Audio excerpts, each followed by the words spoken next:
Hey, I'm Donald Bell, Senior Editor for Digital Audio at MP3, and today we're taking a first look at the Microsoft Zune HD. This is a touchscreen portable media player that comes in 16 gigabytes for $219 and 32 gigabytes for $289. Stores are stocking both capacities in either black or silver, but you can also find engraving options in other colors from Microsoft's Zune Originals online store. Now, anyone watching this video is bound to be wondering how this thing stacks up to Apple's iPod Touch. So let's just cut to the chase. Why would somebody buy a Zune HD over an iPod Touch? I think the most noticeable advantage of the Zune HD is its screen quality.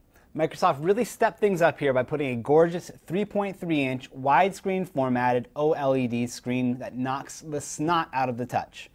Granted, the screen real estate is technically a little smaller, but the colors and contrast are unreal. If I was stuck on a plane and wanted to watch a movie, I would choose the Zune HD in a heartbeat.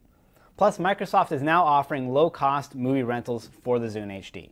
The second advantage the Zune has over the Touch is a radio tuner that supports both HD broadcast and standard FM radio. If you like the idea of listening to your favorite radio broadcast, no iPod is going to offer as many stations and as high a quality as the Zune HD.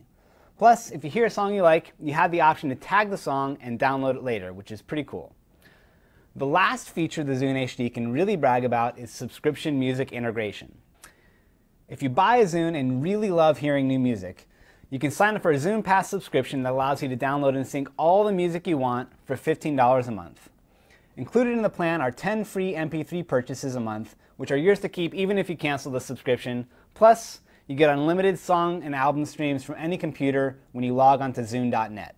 Long story short, the Zune subscription service is one of the better values out there, and no other device does a better job of integrating, streaming, and downloading subscription tracks than the Zune HD. A few other things worth mentioning. The Zune now has a web browser, and it's pretty awesome, definitely comparable to the Touch. Photos look great on the OLED screen. There's also a new category for apps, where you can find any games or utilities downloaded from Microsoft's Zune Marketplace. At launch, they've got a handful of games and a promise of more to come, including apps for Twitter and Facebook. And with that, we come to the Zune HD's real Achilles heel when it comes to competing with the iPod Touch. People are just nuts these days about apps and games. There may be a day when the Zune gets a Pandora app or a wine buying guide or maps, but until then, I think people are going to have a hard time choosing a premium media playback device over a do-everything gizmo like the Touch.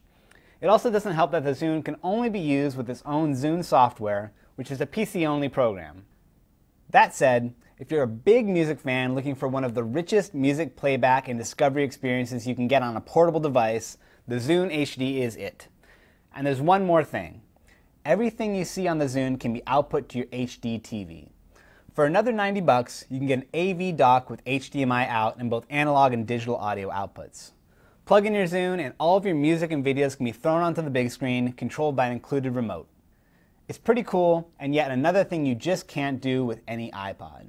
So there you go, that's the Zune HD in a nutshell. It's a beautiful product that still isn't destined for mass appeal, but will definitely find an audience with people who want the very best from their music and videos. For CNET.com, I'm Donald Bell.